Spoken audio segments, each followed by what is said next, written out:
In this clip, we will take a look at the two songs on page 17, Merrily, We Roll Along, and Old Woman. Let's start with the right hand on Merrily.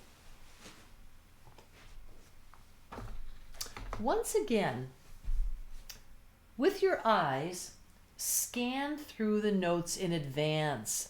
Notice how they move on the staff. The steps, the skips, and the sames. Stop to circle any skips that you come across. For example, in measure 4, notice I have circled my skip. I know that goes from a line to a line.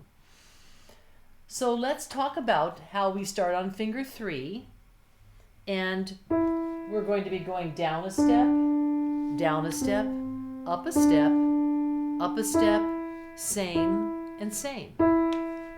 Here we go, down a step, same and same, up a step to E, and notice the skip up from 3 to 5.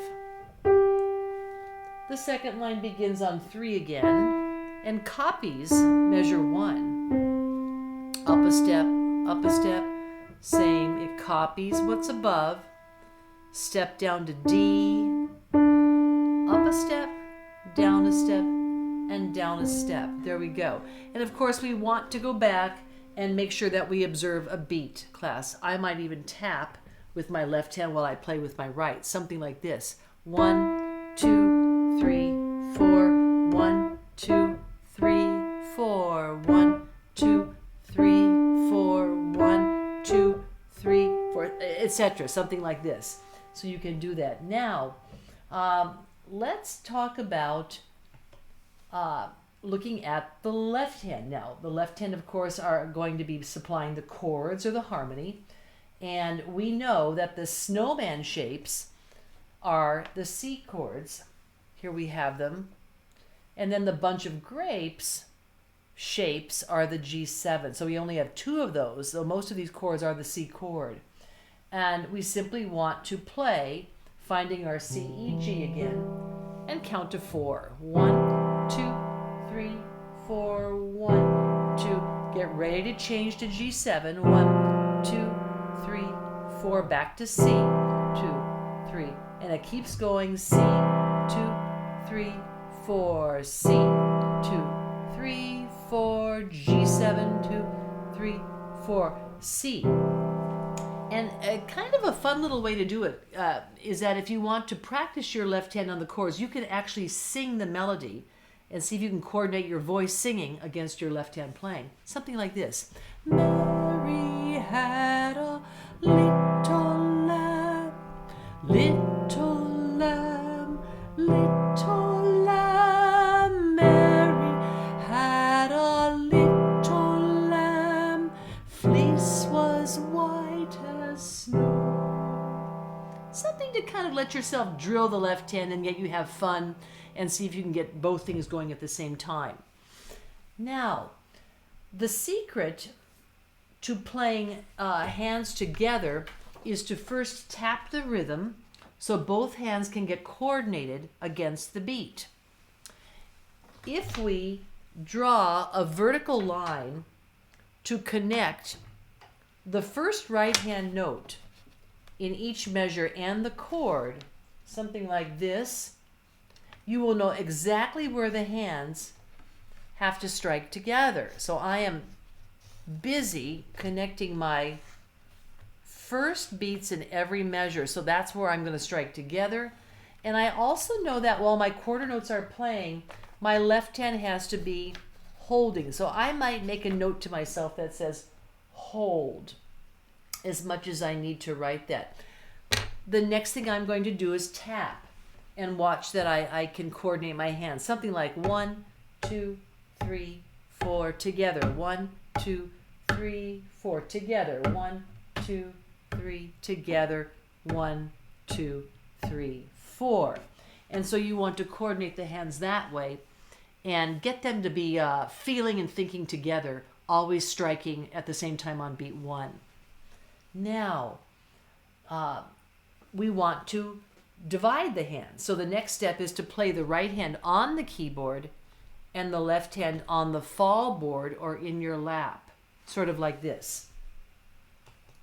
If I put my right hand on the keyboard, but I tap my whole notes on the, this is called the fall board, it would sound something like 3, 2, 1, 2, 3, 3, 3, 2, 2, 2, 3, 5, and maybe E, D, C, D, E, E, E, D, D, E, D, C. So notice how I'm taking the pressure off of my left hand. I don't have to play chords. I'm working on my right hand, but I'm letting my left hand still coordinate on the whole notes by tapping them and not playing. A little less complicated.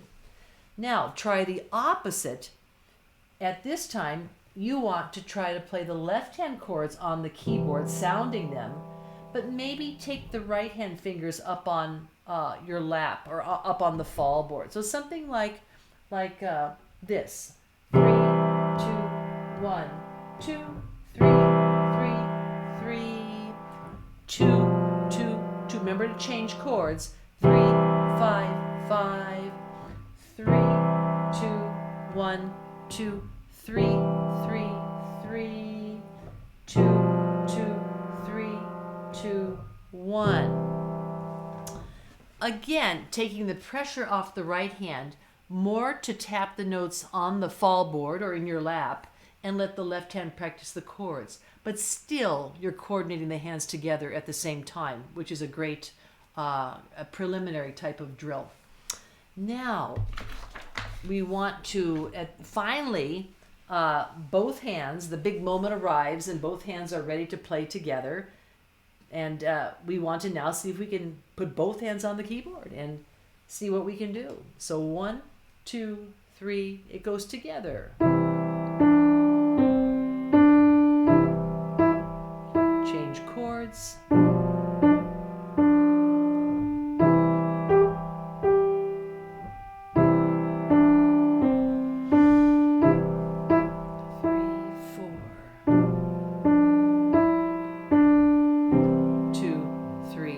4. And there you go. And you made your goal. You got your hands to play together. That's very exciting when you can do that. Let me just change pieces here and put up our next one, which is Old Woman. And we'll see if we can get this so we can see it. Put it right up here.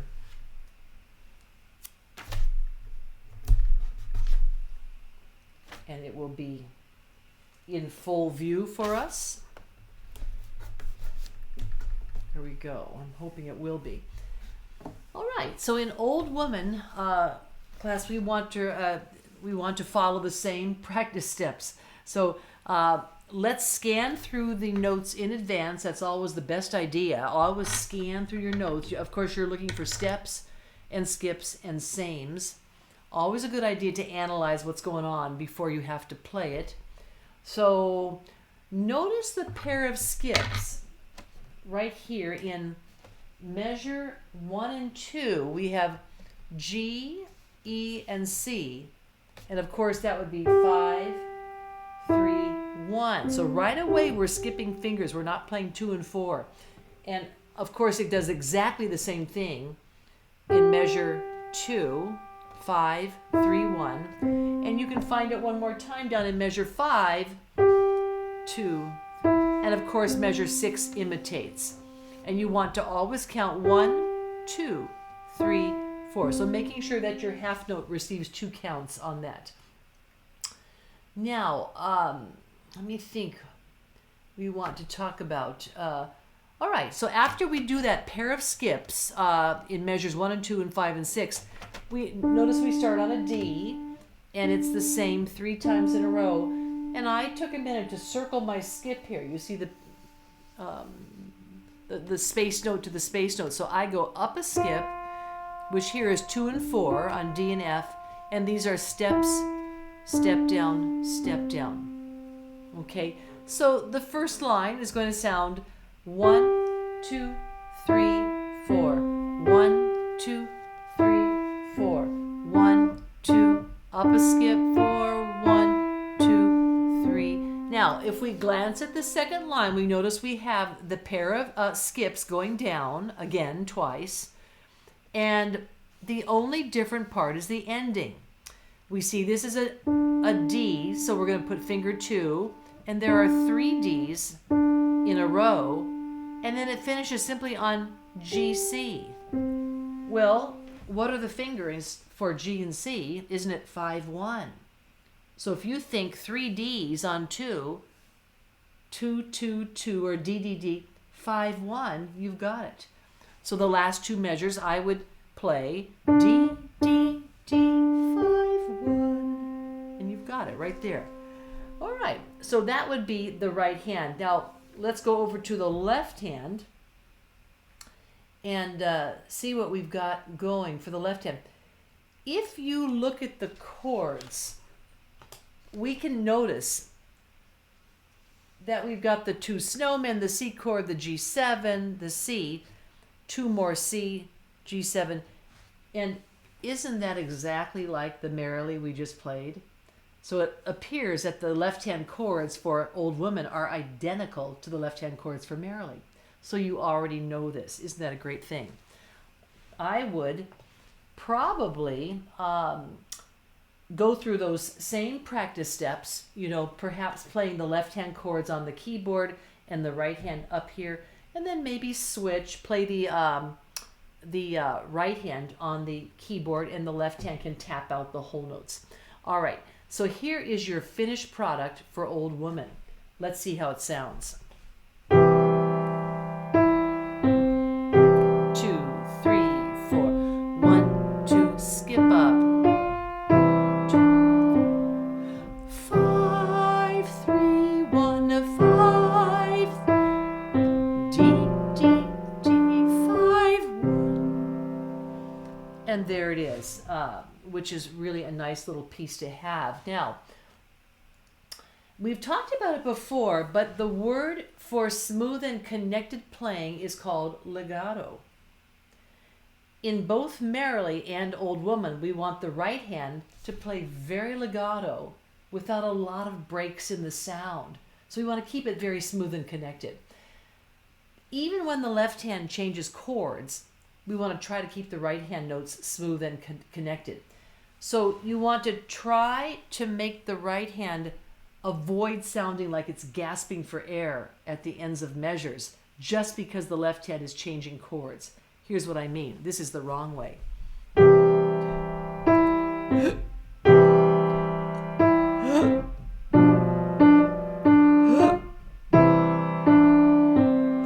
And you notice I'm creating that little gasping sound, but every time the left hand comes up to change chords, you don't want the right hand to make a break. So our challenge is, do try to connect the right hand over the bar lines so it doesn't always break just because your left hand is changing chords. Here's the right way.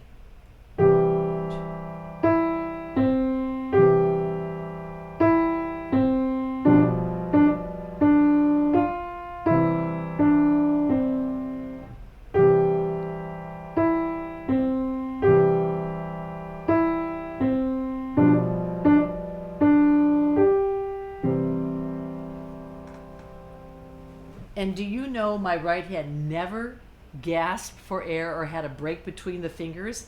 It was fluid and fluent all the way through. But my left hand came up for little breaks, and I did that mainly on beat 4. I had a little break to be able to lift up my left hand to strike the chord again. So if you want to coordinate something like that, let the left hand make a little break at the end of the measure, but try to carry your right hand over. That would be primo playing. All right, so Merrily and Old Woman are your first hands together pieces. There is a special challenge in learning to coordinate both hands playing at the same time. But there is also a special pleasure in getting your hands and fingers to play melody and harmony together. It's the beginning of playing real music. Happy practicing.